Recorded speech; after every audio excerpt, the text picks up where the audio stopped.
Numa São Paulo ainda província, nascia no dia 9 de outubro do ano de 1893, Mário Raul de Moraes Andrade.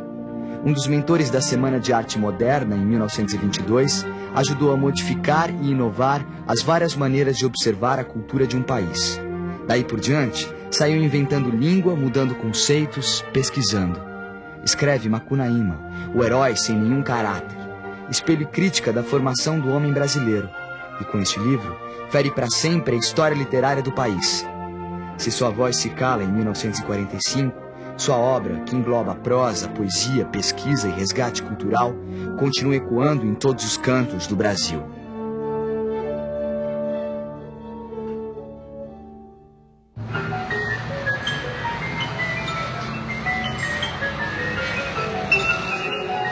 Eu sou um escritor difícil, que há muita gente inquisila.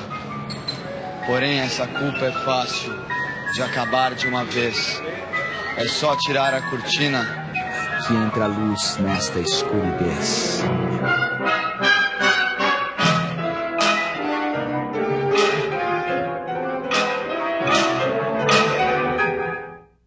São Paulo, 9 de outubro de 1893. Numa cidade que despertava para o crescimento, ainda acanhada em sua estrutura, nascia Mário Raul de Moraes Andrade, filho de Maria Luísa e Carlos Augusto de Andrade, jornalista, contador do Conservatório Dramático e Musical de São Paulo e, nas horas vagas, escritor. Mário de Andrade inicia seus estudos no grupo escolar do Largo do Triunfo. Era um aluno comum, como todos os outros, um estudante que ia no seu ritmo normal, sem nenhuma genialidade que aparecesse naquele momento, né? Ele vai dizer que só depois, já concluindo o ginasial, é que o Mário começa a criar um gosto pela literatura, né? Escrever os poemas, começar então a criar esse gosto pelas letras e pela música. São Paulo, 1911. Mário de Andrade entra para o Conservatório Dramático e Musical. Tocava piano como seu irmão Renato, grande promessa da época.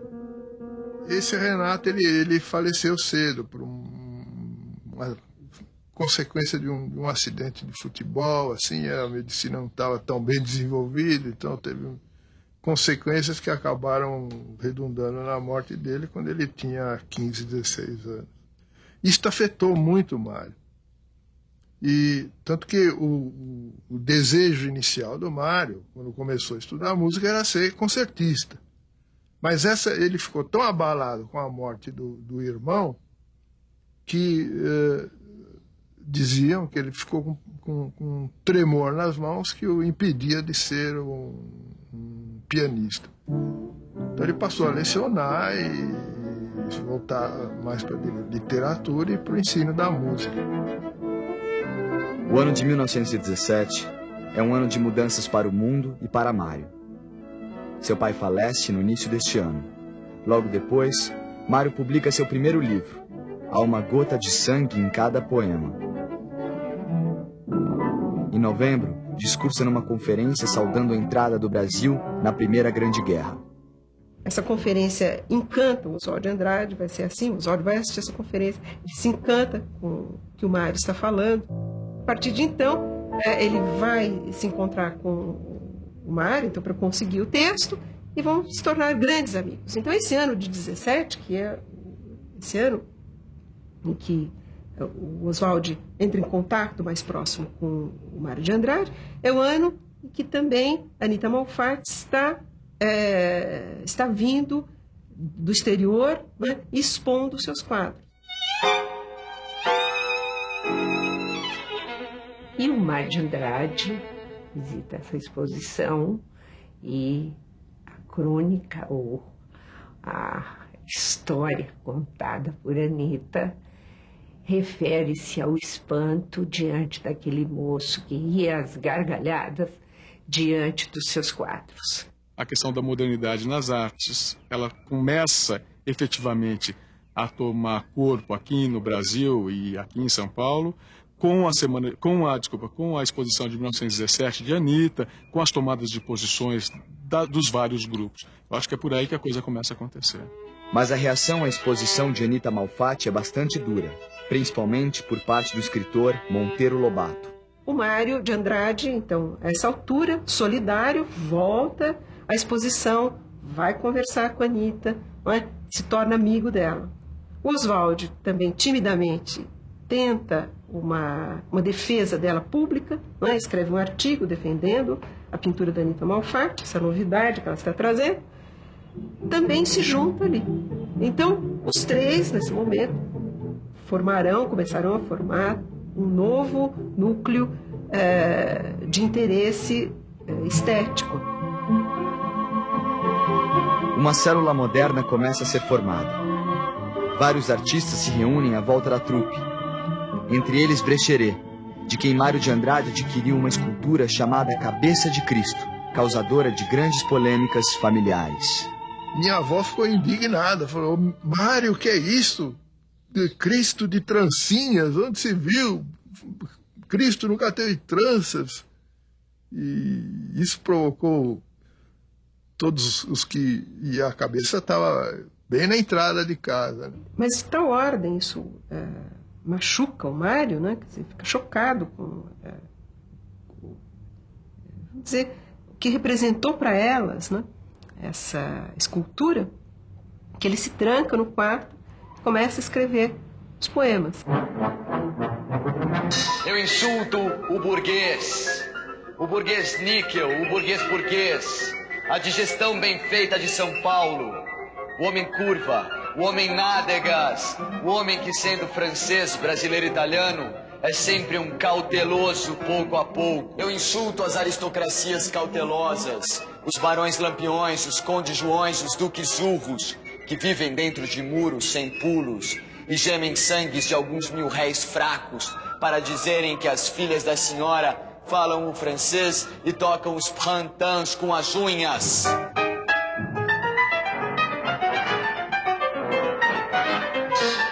Havia uma inquietação já, mesmo em São Paulo, que apesar de provinciana, São Paulo vivia aquele momento, o influxo da imigração estrangeira, o crescimento da cidade, a chamada modernização paulista, a industrialização, recebia muitos influxos internacionais. São Paulo era a cidade que concentrava essa sede de contemporaneidade que havia.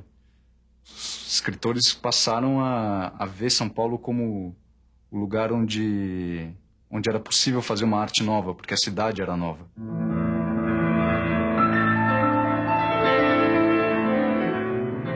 As ideias modernistas, elas foram evidentemente importadas no Brasil. No entanto, essa importação fez com que muito se discutisse no Brasil da própria natureza brasileira, no sentido do que é ser brasileiro, mas inicialmente essas ideias foram penetrando a partir das vanguardas europeias do início do século. As convenções literárias eram completamente passadistas, havia um formalismo muito grande, principalmente na poesia, regras fixas, rima, palavras que não se podia usar, termos que não eram poéticos. Havia essa ideia de que a poesia era uma bela arte, né? E o modernismo acabou com isso. Morte à gordura, morte às adiposidades cerebrais, morte ao burguês mensal, ao burguês cinema, ao burguês Tilbury, padaria suíça, morte viva ao Adriano. Ai, filha, que te darei pelos teus anos? Um colar? Conte 500, mas nós morremos de fome. Então eles pensam o seguinte, o que pensam, não é? Em 22 vai haver, o centenário da nossa independência política. Então nós vamos tentar fazer a comemoração, não é? Um pouco de uma outra vertente, pensando a nossa independência literária, que até então não tivemos. Teatro Municipal, Vale do Anhangabaú, região central de São Paulo. Foi aqui que nos dias 13, 15 e 17 de fevereiro de 1922, brotou a primeira dentição do movimento moderno no Brasil. Foi aqui que a burguesia viu pela primeira vez jovens a arremessarem pedras no quase bom gosto. Reunindo escritores, pintores, músicos e toda uma gama de artistas, a Semana de Arte Moderna de São Paulo plantava a semente de mudanças no coração da cultura brasileira. Foi durante a semana de 22 que Mário leu pela primeira vez Ode ao Burguês. Come-te a ti mesmo, ó gelatina pasma, ó purê de batatas morais, ó cabelos nas ventas, ó carecas. Ódio aos temperamentos regulares, ódio aos relógios musculares, morte e infâmia, ódio à soma, ódio aos secos e molhados, ódio aos sem desfalecimentos nem arrependimentos, sempre eternamente as mesmices convencionais. Há testemunhos de pessoas que iam para se divertir, né, para vaiar, né, jovens que descobriram que era possível ir lá e vaiar as pessoas e agredir, já que era uma manifestação tão absurda. Na semana de 22, houve inclusive parentes, não muito próximos, né, mas que ajudaram a vaiar no Teatro Municipal, a apresentação dos modernistas e tal. E minha avó subiu a serra, eu sei que cortou relações durante muito tempo com esses familiares, e depois o tempo vai passando, vai consertando as coisas, né, e a coisa se ajeita. O que o modernismo paulista fez, especialmente, e portanto a Semana de Arte Moderna deflagrou isso, foi abrir para o Brasil a possibilidade da pesquisa estética. Ela faz detonar muitas questões que estão sendo debatidas até hoje. Quer dizer, eu acho que por mais que se possa criticar as contribuições dos intelectuais e dos artistas ligados à semana, foram contribuições fundamentais e que até hoje alimentam o debate da cultura brasileira. O Mário, ele era um escritor já maduro durante a semana, né? Então ele foi sim uma referência durante a semana, e durante toda a década de 20, Mário esteve na dianteira do movimento. Ódio e insulto, ódio e raiva, ódio e mais ódio. Morte ao burgueses de olhos cheirando religião e que não crê em Deus. Ódio vermelho, ódio fecundo, ódio cíclico, ódio fundamento sem perdão. Fora! Fora o bom burguês! O ano de 22 é o ano em que ele lança o Pauliceia Desvairada. Depois da semana, mas durante a semana ele lê o livro, né? Pauliceia Desvairada é visto atualmente como o primeiro livro moderno do nosso modernismo. É um livro em que a preocupação do Mário é representar a São Paulo que nasce, né? A nova São Paulo, a metrópole vertiginosa, inapreensível, multifacetada. É uma cidade grande demais para acolhê-lo, por exemplo. E ao mesmo tempo ele tem um sentimento de amor muito grande por São Paulo. Chama São Paulo de minha noiva, São Paulo como são de minha vida. Durante toda a década de 20, Mário de Andrade continuou sua grandiosa produção moderna, escrevendo para várias revistas e jornais, alimentando debates sobre o modernismo e o nacionalismo. Mergulhou na fonte da cultura popular brasileira e afinou contatos com as vanguardas europeias. Mário comia de tudo. Em 1927, viaja pelo norte do Brasil, viagem que se repetirá em 1928. Mário coletou um sem número de lendas, tradições, manifestações, resgate que veio influenciar toda a sua obra futura. Dessa primeira viagem que ele faz ao Amazonas vai ficar a semente do Macunaíma, né? Porque lá é que ele encontra várias comunidades indígenas que ele entra em contato, e depois com a leitura do Koch Greenberg, que é um pesquisador alemão que teve no Brasil no começo do século, que escreveu sobre aqueles índios de lá, ele vai obter o mote do Muiraquitã, né, a partir do qual ele vai desenvolver toda a história do Macunaíma. Macunaíma talvez seja uma espécie de centro de gravidade natural da obra de Mário de Andrade, né? Quando a gente fala de Mário de Andrade, é difícil não ver, de certa forma, a obra do Mário nucleada por Macunaíma. O Mário estava tentando ter uma visão integral do Brasil. E ele projeta tudo isso em Macunaíma. E isso se dramatiza, então, no próprio livro. Quer dizer, o livro é o livro que tem no seu núcleo o herói de nossa gente, né? Que é também um herói sem nenhum caráter. No fundo do Mato Virgem, nasceu Macunaíma, herói de nossa gente. Era preto retinto e filho do medo da noite. Houve um momento em que o silêncio foi tão grande, escutando o murmurejo do Iraruquera, que a Índia Tapanhumas pariu uma criança feia. Essa criança é que chamaram de Macunaíma. Passou a infância a reparar no trabalho dos outros, e nem falar falava o danado. Vivia entre os banhos dos rios e as relações perigosas com a mulher do irmão Jiguê, Sofará, que transformava em um lindo príncipe e passava horas a brincar com o herói. E a qualquer tentativa de fazer o pequeno reagir para a vida, logo a frase vinha: ai, que preguiça.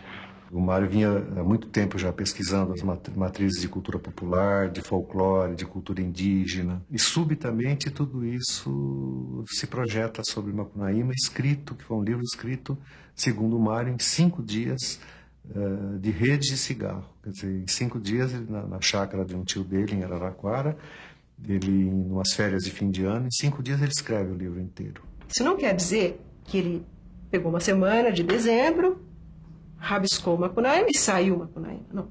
Ele se preparou com toda uma pesquisa, as leituras todas prontas, todas as anotações, tudo aquilo que ele tinha, e aí, com a história pensada, não é? Ele escreve.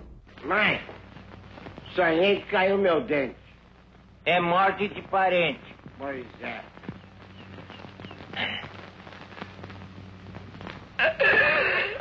O pequeno herói vivia a se relacionar com os mais de 1000 mitos e lendas da terra.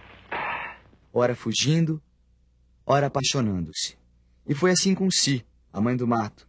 Tiveram um filho que morreu cedo. Triste, Si foi para o céu, virando constelação. Ela deixou para Macunaíma seu Muiraquitã, que terminou se perdendo e indo parar nas mãos de Venceslau Pietro Petra, também conhecido como o gigante Piaimã, comedor de gente. Me parece que a importância fundamental do Macunaíma é incorporar os estudos que o Mário fez, até de autores estrangeiros, como Koch Grimberg, a uma pesquisa intensa que ele faz das coisas brasileiras e conseguir, a partir daí, fazer uma obra que procura, de certa maneira, traduzir o nosso espírito, né? E traduzir, como ele fala aqui, uma rapsódia, né? Essa série de lendas e mitos. Essa busca da tradição, né? Pela pesquisa popular, pelo cozer das histórias populares, né? Um cozer de cantos, né? Que é a rapsódia. Num minuto, o Macunaíma, numa correria, ele vai do Amazonas ao Rio Grande do Sul, depois ele vai de um lado para o outro, como um bom herói mítico, né, como uma boa personagem lendária que ele é, e mistura os falares regionais e todos os costumes, então ele mistura, portanto, todos os espaços, ele mistura também todos os tempos, ele visita figuras do passado, do presente, então é um livro que mistura os tempos e os espaços, isso faz parte da riqueza do livro. Macunaíma resolveu ir a São Paulo, reaver seu Muiraquitã. No caminho, por causa de uma água milagrosa, ele se torna branco.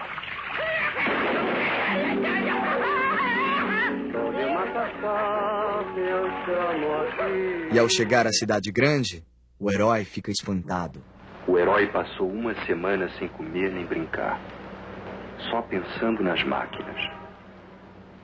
Há um trecho no Macunaíma que se chama Carta para as Icamiabas, em que o Macunaíma escreve para as Amazonas para contar como era a vida dele em São Paulo.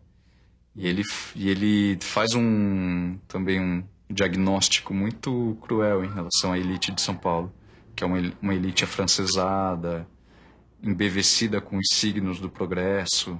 Senhoras, não pouco vos surpreenderá, por certo, o endereço e a literatura desta missiva. Cumpre-nos, entretanto, iniciar essas linhas de saudade e muito amor com desagradável nova. É bem verdade que na boa cidade de São Paulo, a maior do universo, no dizer de seus prolixos habitantes, não sois conhecidas por Icamiabas, voz espúria, senão que pelo apelativo de Amazonas. Macunaíma, o herói sem nenhum caráter, termina por se integrar à cidade grande. Gente, muita saúva e pouca saúde, os vales do Brasil são. E continua tentando conseguir seu Muiraquitã. Fantasia-se de francesa para seduzir o gigante, pede a Exu que dê uma surra nele, tanto faz e apronta que termina por ter o Muiraquitã de volta. Bom, no Macunaíma, o Mário está interessado em compor uma explicação mítica do Brasil, né? Então, o Macunaíma é um herói sem caráter, mas ao mesmo tempo ele é um herói com todos os caráteres brasileiros, né? E ele explica isso numa carta para o Manuel Bandeira, porque o Macunaíma é, como o povo brasileiro, um herói em formação, né? Ele está se formando e não tem ainda a característica pronta. Os defeitos, por assim dizer, do Macunaíma, os traços de sensualidade, preguiça e mentira, né, são ambivalentes. A mentira que faz com que Macunaíma encante os moradores da pensão ao narrar uma caçada de veado. Quando o Macunaíma conta que teve na Praça da Sé caçando o veado mateiro, aí os irmãos assustam, o Manap e o Jegue. Macunaíma, você andou caçando o veado mateiro? Ele confirma e tal. A um certo ponto ele não consegue manter mais a mentira, vira e fala: eu menti. Isto é, eu criei, eu inventei. O herói, junto com os irmãos, retorna para sua terra. Mas tanto faz que acaba sendo abandonado por todos. O herói fica só. Um dia cai na conversa da Uiara, bem ali no rio, e o herói se deu mal. E perdeu a perna, o Muiractã e a esperança. E eu fiquei para vos contar a história. Por isso que vim aqui. Me acocorei em riba destas folhas, catei meus carrapatos, ponteei na violinha e, em toque rasgado, botei a boca no mundo, cantando na fala impura as frases e os casos de Macunaíma, herói de nossa gente. Tem mais não. Eu acho um livro impressionante. Foi um dos momentos em que um grande escritor brasileiro, no bojo de uma pesquisa estética imensa, tentou projetar uma imagem do Brasil, que no fundo é uma imagem de si mesmo, né? Final dos anos 20. Momento de reflexão e mudança na vida e na obra de Mário de Andrade. Separação intelectual com Oswald de Andrade. Racha o modernismo brasileiro. Mário continua a defender uma cultura nacionalista e primitivista enquanto observa o jogo social de seu tempo. Eu acho que essa mudança que se opera na obra do Mário, ela de certa forma se opera na obra de quase todos os escritores brasileiros da época, né? É a famosa virada do modernismo heróico dos anos 20 para o modernismo dos anos 30. Como disse a Raquel de Queiroz, eles puderam fazer livremente as coisas na década de 30 porque os heróis de 22... né, romperam com todas as barreiras, então eles podiam escrever como eles quisessem, sem se preocupar nem em seguir o modelão, como os parnasianos faziam, nem em rompê-lo, né, coisa que o Mário, Oswald, Bandeira tinham muito claro. Depois de 30, eu acho que toda a cultura brasileira se aproxima de um movimento de crítica social e de experiência, de observação das realidades vividas. A observação do mundo à sua volta, antiga preocupação de Mário, se acentua neste período. Seus poemas e o livro de contos Belas Artes refletem esta preocupação. Os contos de Belas Artes estudam especialmente as contradições da modernização paulistana, né? Em plena ideologia do progresso de São Paulo. Tudo isso que é que faz os contos de Belas Artes. Eles focalizam a modernização pelas beiradas. Várias poesias dele que eu li, eu gostei porque eu acho que eu me identifiquei um pouco. Me identifiquei com o lado da periferia, me identifiquei com a diferença social. Na minha boca nasce a palavra da decisão. Não sou mais eu. Chegou a hora da destruição. Não. Não aguenta fome, não há mais perdão. Deus dorme nos ares, chefes na cama, corto no chão. Eu quero meu pão, eu quero meu pão. Não. Não aguenta fome, lei no coração. Malditos homens, essa vida. Eu quero meu pão. Eu sou aquele que disse. Eu tenho fome, fome de justiça. Alguns poemas dele têm a ver com o dia atual de hoje. Inclusive, a Fome que a gente canta é uma música dos anos 30. E a gente usa hoje, ela casa com o dia de hoje, que a fome ainda existe. Os reflexos dos conhecimentos adquiridos por Mário durante toda a sua vida começam a se revelar mais claramente. O homem observa e resgata a história cultural de seu país.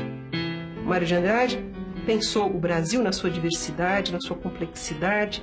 Ele foi pesquisar o Brasil, não é? No folclore brasileiro, mas ele não foi pesquisar 3 ou 4 linhas, não. Ele foi coligir, ele anotava. A obra do Mário de Andrade no campo da cultura popular tradicional brasileira ainda é pouco conhecida. Só muito recentemente é que estão surgindo alguns trabalhos, tanto na academia quanto da parte dos artistas, basicamente porque as obras de pesquisa do Mário em cultura popular não foram publicadas em vida por ele. O empenho dele em pesquisar a cultura nacional, em pesquisar o que havia de mais importante na cultura nacional e até em ajudar as pessoas, as cartas que ele escreveu, todo o empenho que ele tinha em estar ajudando todo mundo que estava escrevendo naquela época é muito importante. Mário é 300, Mário é 350. Em meio a publicações em revistas e livros, a debates e polêmicas e a reflexões profundas sobre o povo brasileiro, assume a diretoria do Departamento de Cultura da cidade de São Paulo, de onde vem a se afastar em 1938 por divergências políticas. 48 horas depois de ser mandado embora do Departamento de Cultura pela Prefeitura, o Gustavo Capanema, que era ministro da Educação e Saúde naquele tempo, chamou o Mário de Andrade. Ele foi para o Rio de Janeiro, onde ele tinha amigos muito importantes. Mas o Mário sofria muito a ausência de São Paulo. Começou a ter uma vida muito angustiosa, tomava muita bebida, talvez sofria muito. Um dia ele bateu na mesa, volta amanhã para São Paulo. E veio. 2 anos depois ele veio para São Paulo. Mário volta à Rua Lopes Chaves, onde morava com a família. Voltou para continuar um trabalho de pesquisa cultural e resgate do patrimônio histórico brasileiro. Voltou a São Paulo, de onde continuou escrevendo contos, poesias, tratados, reflexões. Repensou o passado moderno em palestras, construiu a memória do Brasil e fez isso até o dia 25 de fevereiro de 1945. Então, eu soube que na véspera de sábado para domingo, Mário teve um infarto. E esse infarto se repetiu mais ou menos 3, 4 horas da manhã. Repetiu e... O Brasil ficou meio órfão, sem um de seus principais inventores. Mas o nome de Mário de Andrade não foi esquecido. Sua obra continua a revelar a dimensão de um país que precisa ser compreendido e lido. Ler hoje é uma atividade meio subversiva. Principalmente ler escritores que se dedicam a fazer uma literatura inovadora, como o Mário se dedicou.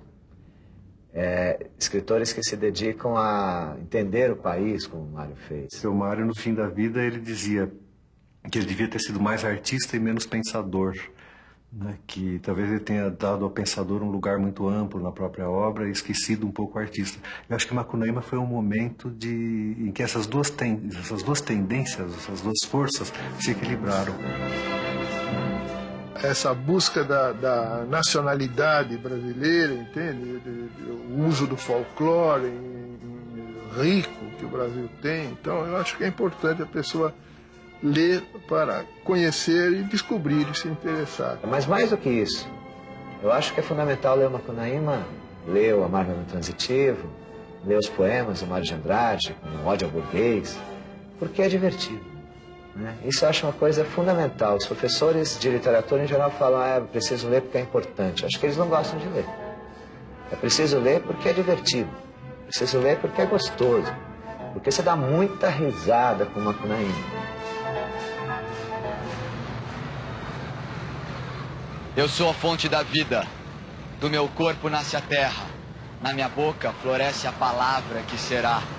Eu sou aquele que disse: os homens serão unidos se a terra deles nascida for pouso a qualquer cansaço. Eu odeio os que se amontoam. Eu odeio os esquecidos, que não provam deste vinho sanguíneo das multidões. É deles que nasce a terra, e são a fonte da morte. Eu sou a fonte da vida, força, amor, trabalho e paz. E se o amor se desperdiçar, e se a força esmurecer, e se o trabalho parar, e a paz for gozo de poucos, eu sou aquele que disse: eu sou a fonte da vida, não conta o segredo aos grandes, e sempre renascerás. Força, amor, trabalho e paz.